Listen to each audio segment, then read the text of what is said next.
All praise to Yahweh, Ba'ashem Yahweh Shah, Ba'ashem Kakadash. This part 2. Now, I left off at Micah. Now, when you look at Micah and Michael and Isaiah 14, they almost identical. Now, let's compare these two verses. Now, it's in Isaiah, let's go back to Isaiah. Isaiah 14 and 12, it says, "How art thou fallen from heaven, O Lucifer, son of the morning?" Okay, so let's go back to Micah. Look at what Micah said.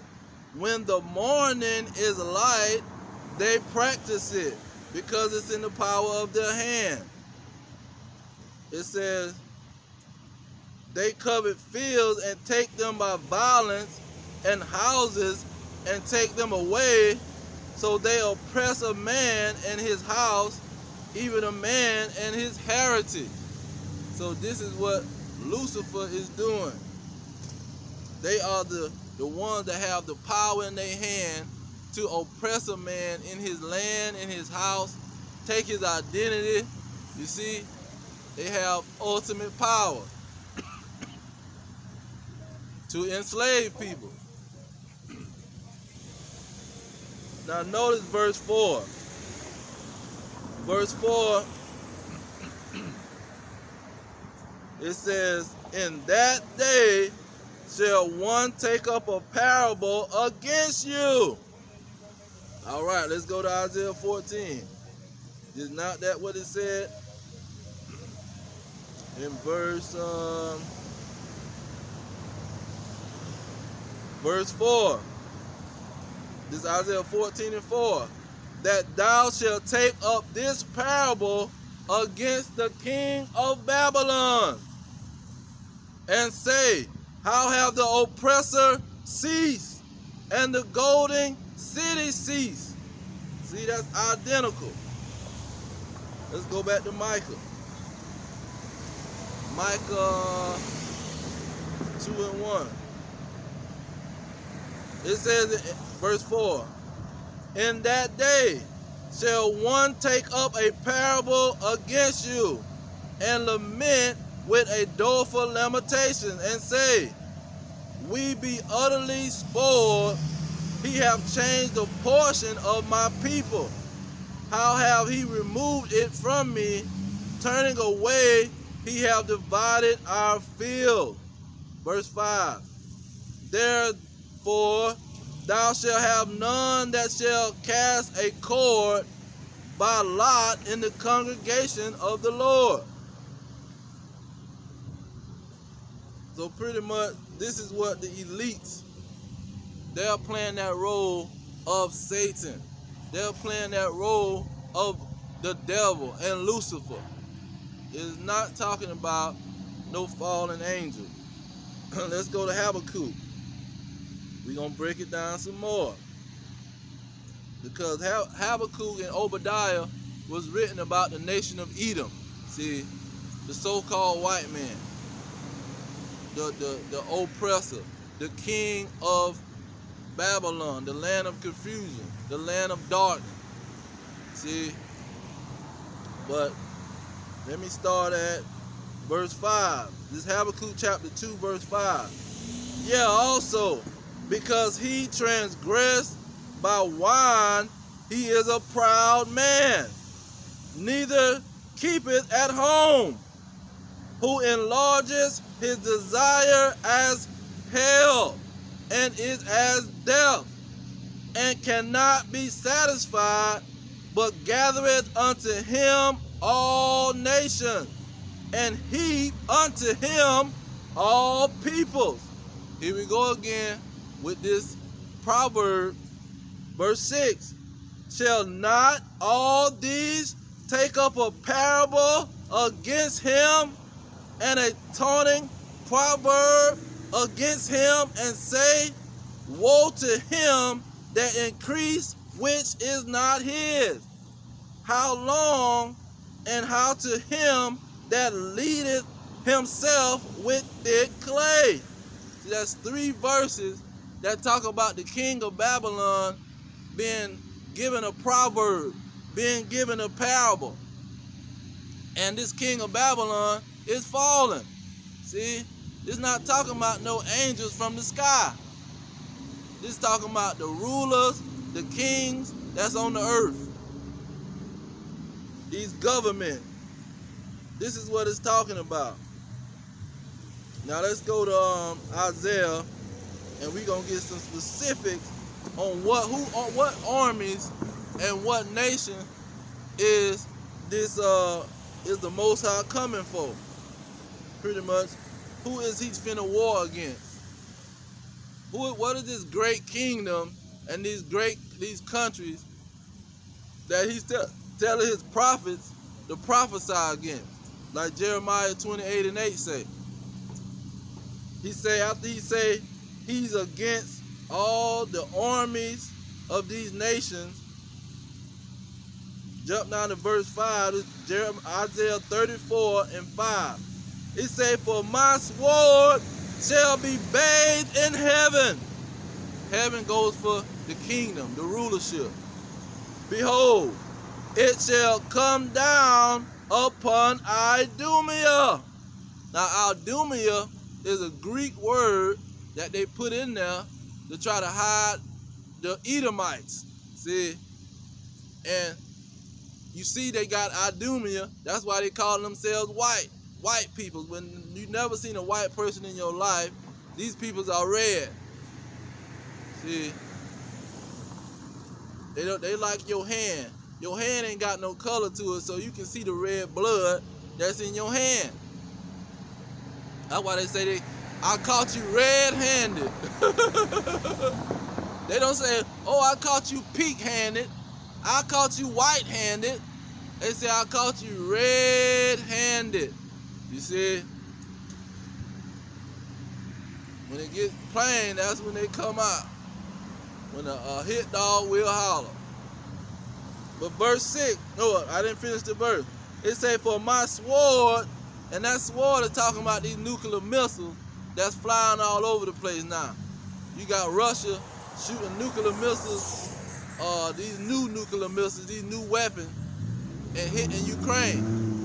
Because this is the prophecy. This is what he's talking about. See, he's going to start shooting missiles.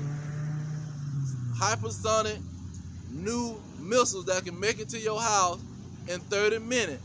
Wherever you at on the earth, they can get that hypersonic missile and aim it with the satellite, and it can hit your house in 30 minutes. See? And this is the weapons of the Lord. What's that? Isaiah 54:16. He created the weapon.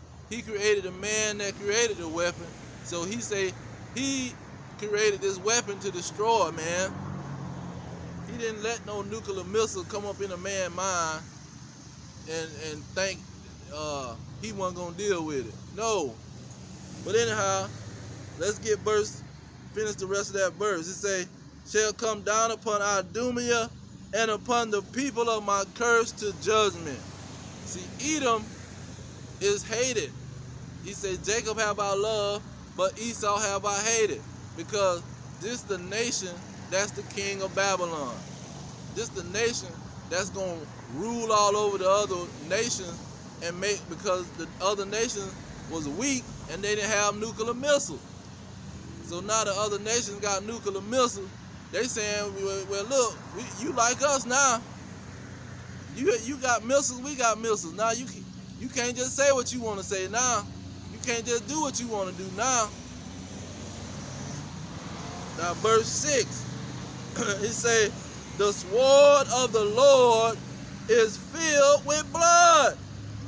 It is made fat with the fatness and with the blood of lambs and goats and with the fat of kidneys and rams. For the Lord has a sacrifice in Bozrah. Now this Bozrah, this is the capital city of these Edomites. America is the melting pot. America is the nation that the Edomites ruled all this situation. If they got a problem with anywhere, they gonna call America. See? And America is just the arm of the Edomites. So anyhow, he say, it's Isaiah 34:6. He said, the Lord have a sacrifice in Bozrah and a great slaughter in the land of Idumea. See, that great slaughter is when them nuclear missiles go to flying. See, when them ICB nuclear missiles go to flying, that's the sword of the Lord. That's when you're going to see a slaughter in the land of Idumea, and it's already started. The people in Ukraine is from Idumea. The people in Ukraine is from the nation of Edom. And nuclear missiles is already hitting them. So the process is already going. See, this ain't something that we just saying and ain't nothing happening. It's been prophesied for 30-something years, and now it's happening today. It's probably a nuclear missile flying right now, hitting one of these Edomites. See, these Idumeans. Now, to understand who the Edomites is, let's get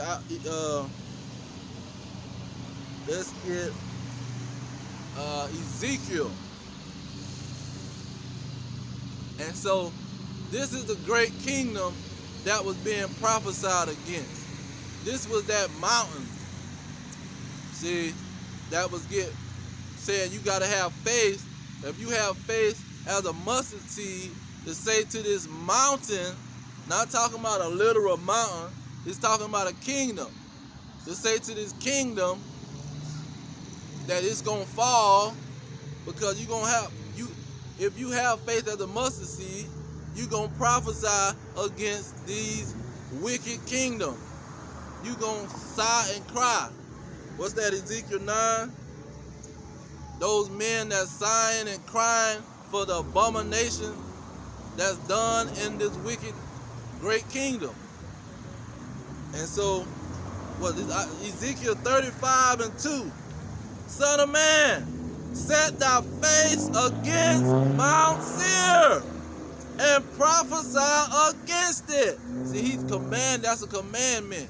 You got to prophesy against the so-called white man. See, that's who Idumea is. You got to prophesy against the devil. You got to prophesy against Satan. You got to prophesy against Lucifer. See, the Edomites are deceivers. That's why they're called the devil. They are the adversary of God.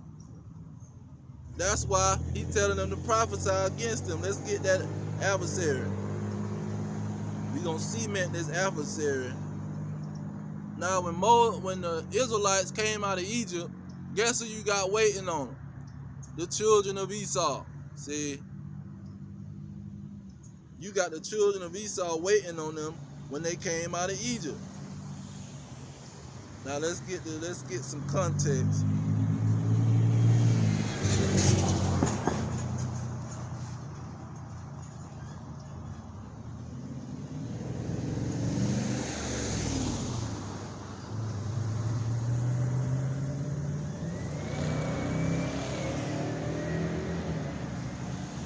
Okay, Exodus chapter 17, verse 8. It says, then came Amalek and fought with Israel in Rephidim. So when they came out of Egypt, out of the wilderness, and there was murmuring against Moses. What 17:3 say?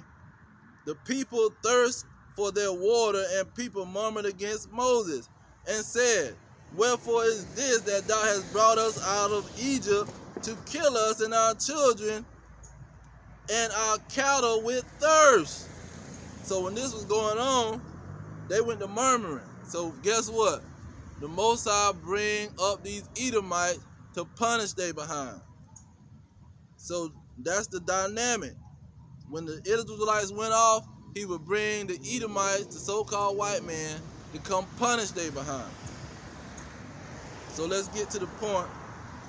Verse 16. This is Exodus 17 and 16. He said, "For he said, because the Lord hath sworn that the Lord will have war with Amalek from generation to generation." So this generation to generation is meaning forever. As long as the Edomites and Amalek is the top tribe of the Edomites. Amalek is like Judah to the 12 tribe. And Amalek pretty much is gonna be the ones that gonna fight. See, that's why they met the Israelites as soon as they got out of Egypt, murmuring against Moses. He went and got the so-called white man, and he let it be known that they gonna war with the Israelites. See, they ain't just gonna have no one skirmish and they fought one time. Let me get another time. 1 Samuel 15, starting at verse 2. It said, "Thus says the Lord of hosts, I remember that which Amalek did to Israel." See, the so-called white man. "How he laid wait for him in the way when he came up from Egypt." See, when they came from Egypt, you had the so-called white man sitting there waiting on them. They waiting there with their hands crossed, saying, we finna get these sons of Jacob. Now verse 3, it says, this is what the Most High did. See, this is let you know, he say prophesy against Mount Seir. This is what he talking about. But before I get that, let me get the context real quick. Genesis 36.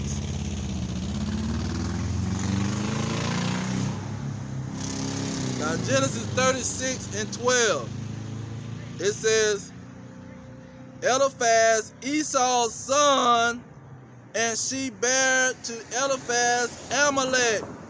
So Amalek is Esau's son. Then you got Mount Seir.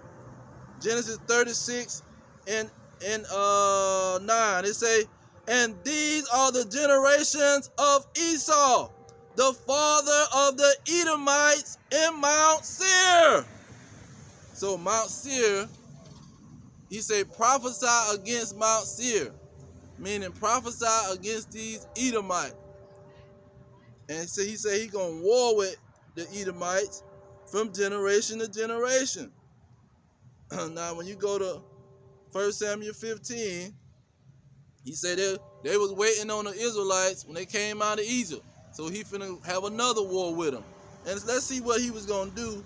What was his instructions to do to the Edomites when he told King Saul to go war with them? What did he tell them to do? He said, and now go and smite Amalek and utterly destroy all that they have. Spare them not, but slay both men and women, infant and suckling, ox and sheep, camel and ass. See, he said kill the animals. Kill the women, the children, kill the animals. See, this is how he was warned with these Edomites. And he said he was going to do this forever. This was not going to be no kind of end to it. See, that's who Satan is. That's who the devil is. That's who Lucifer. They're the adversary of God who they've been warned with since they came out of Egypt. These people are not teaching the Bible, man. They trying to get money. That's what it's all about. Because the story is simple. The story is not hard to comprehend. Let's go back to Ezekiel 35. Starting at verse 3. It says, and say unto it, thus says the Lord, behold, Mount Seir, I am against you, and I will stretch out my hand against you. Who is the hand? That's Yahweh Shah. And I will make you most desolate. Why? Verse 5.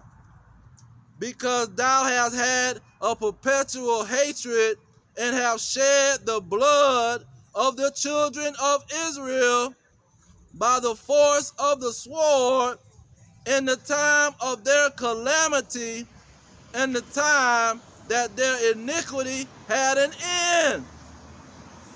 See, he was letting them know, you've been killing my people and don't think you're going to get away with it.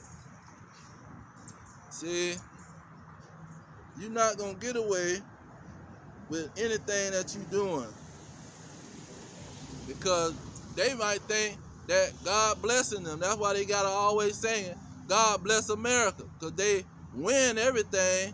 They rape, rob, steal, murder. They don't get punished. Nobody attack them and overtake them, see, and bring them as captives. So they thinking, oh, the Lord must be with us. We win all the wars. We do what we want to do. See, God must be blessing us. And you gotta be in that state of mind and be talking about God bless America. And every time the children go to school, they singing God bless America. You got to be thinking that He really blessing you. See, that's why He said y'all got to prophesy against them, because they think I'm blessing them. I'm not blessing them. You got to let them know that I am not blessing them. They are thoroughly hated. I'm just punishing my people and throwing them into the lion's den. See, this is not, I'm blessing y'all so y'all can kill all the Native Americans because I'm blessing y'all. See, y'all can go enslave the blacks and the natives, and that's because I'm blessing y'all. That's because I love y'all. No. See, what He say? He gave no man license to sin. See, he not giving them commands to go do these things. They just doing it out of wickedness.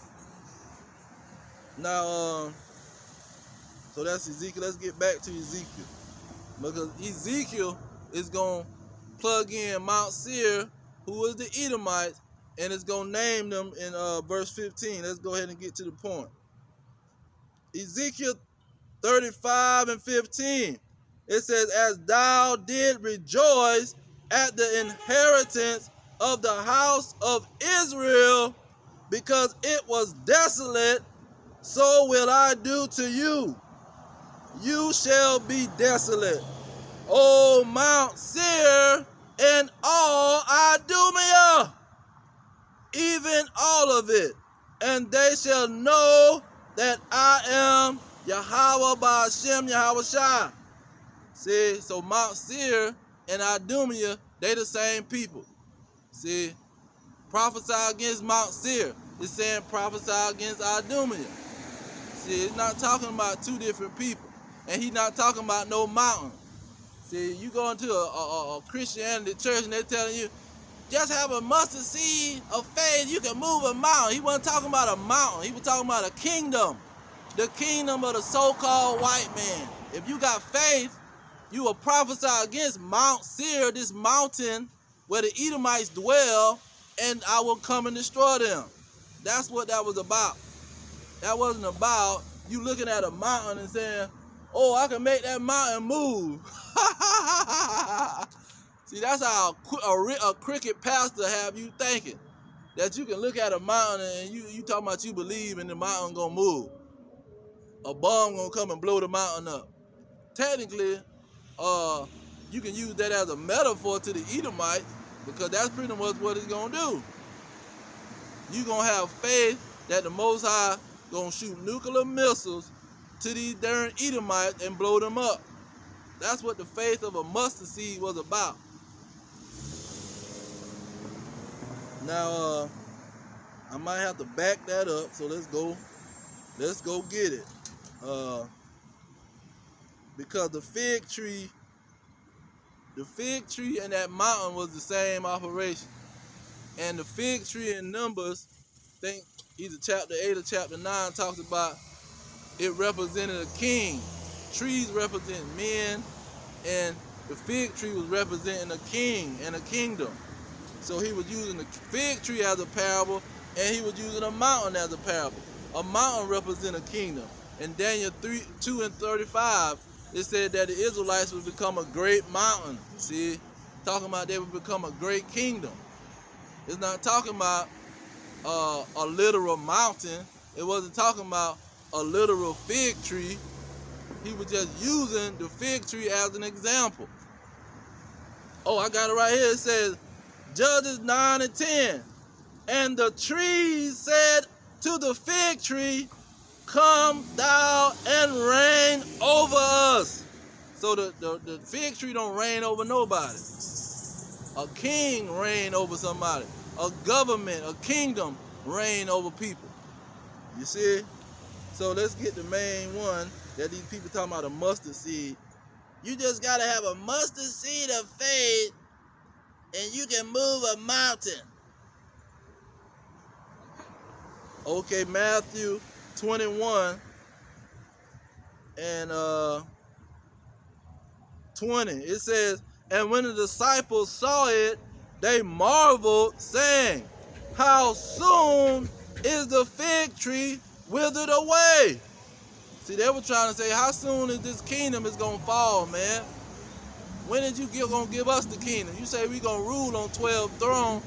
When is we going to get the kingdom? Verse 21, Matthew 21:21. Yahushua answered and said unto them, verily I say unto you, if ye have faith and doubt not, ye shall not only do this, which is done to the fig tree, but also ye shall say unto this mountain. See, he said this mountain. He didn't say that mountain. He didn't say that mountain. He said this mountain. You shall say unto this mountain, be thou removed, and be thou cast into the sea, and it shall be done. What does the sea represent? The sea represents the nation. The sea represents the people.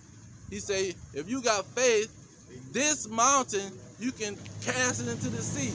Nobody can grab a mountain and throw it in the water. If you see somebody grab a mountain and throw it in the water, you got some, boy, they got some skill. He's not even gonna have nobody do nothing like that. That mountain represented a kingdom. We gonna throw this kingdom in the sea. Let me get that in Revelation 12:21. Or Revelation 21:2. Verse 1, it say, and I saw a new heaven and a new earth, for the first heaven and the first earth were passed away. See, that heaven represents that mountain, that kingdom. And there was no more sea. See, that sea is not talking about the ocean. It's going to dry up. See, the ocean is not going to dry up. The people of that kingdom was no more. They wasn't in rulership anymore. Because the next verse is going to tell you that the New Jerusalem, they going to be the rulers. See, they going to come down from the sky. That's another meaning of heaven. See, heaven does not always mean you in outer space or you in the fourth dimension. It meant sky. Now, let's get Jeremiah. Because this is talking about who is the real Satan, who is the devil, who is Lucifer. See, it is the oppressor, the oppressing nations, the kings that came against the Israelites. Now Jeremiah, let's see, Jeremiah 51. and 25. It's gonna be specific about this king of Babylon. Look at what it's calling this king of Babylon, Lucifer. It said, behold, I am against thee, O destroying mountain. See, this is the mountain that he talking about. He's not talking about throwing the literal mountain in the water. See, that ain't happening. He said, O destroying mountain, says the Lord, which destroyeth all the earth. And this is what he said in Ezekiel chapter 5, what he said he gonna stretch out his hands. See, Yahushua gonna deal with these nations. Now, I don't own the rights to this music. I repeat, I do not own the rights to this music. Because I know how they turn dragons on YouTube, how they operate. They hear some music and lose their mind. I don't own the rights to this music. Now, Jeremiah 51, he say, and I will stretch out my hand against thee, and will roll thee down from the rocks, and will make thee a burnt mountain. See, this destroying mountain, first of all, a mountain can't destroy nothing. You get on that mountain and you fall off that mountain, you destroyed yourself. See, that mountain ain't destroyed nothing. So that mountain is talking about a kingdom, a military, an army. See, a power that's on the earth. They doing the destroying. They going into people's countries and destroying their country and killing innocent civilians, like Trump say. America, you is not innocent. You killing innocent civilians. How you gonna talk about Putin when you killing people too? But anyway, now 27 talking about how Russia and Ukraine gonna raise everybody up and get them gathered together for this great war that's gonna go down. But that mountain that Yahushua was talking about was teamed with that fig tree. That's another one. You can say it's a pig tree because these Edomites, that's what they be reminding you of. Let's see. And how was this mountain, starting in the beginning, how was they going to burn this mountain? Who was going to burn the mountain? Who was the arm that was going to burn the mountain? What, verse 20? It says, thou art my battle axe and weapons of war. For with thee will I break in pieces the nations, and with thee will I destroy kingdoms. See, that's who Lucifer is. That's who Satan is. That's who the devil is. It's kingdoms, nations. See, and he gonna destroy these kingdoms. He gonna destroy these nations with Yahushua. See, and the 144, the disciples, he gonna use to destroy these kingdoms. It's not talking about some angels falling down and the angels tormenting and possessing people because they ain't on God's side. See, God sending angels to do stuff to people, but it ain't got nothing to do with no they fighting against God. They working with God. Let's go get that. I'm repeating it, but they might say, oh, I don't believe in that. What he talking about? Ain't no fallen angel. Let me show you what I'm talking about.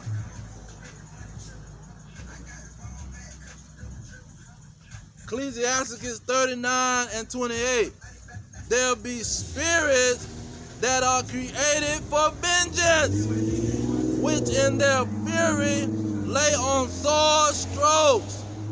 In the time of destruction, they pour out their force and appease the wrath of him that made them. See, the Most High making these spirits.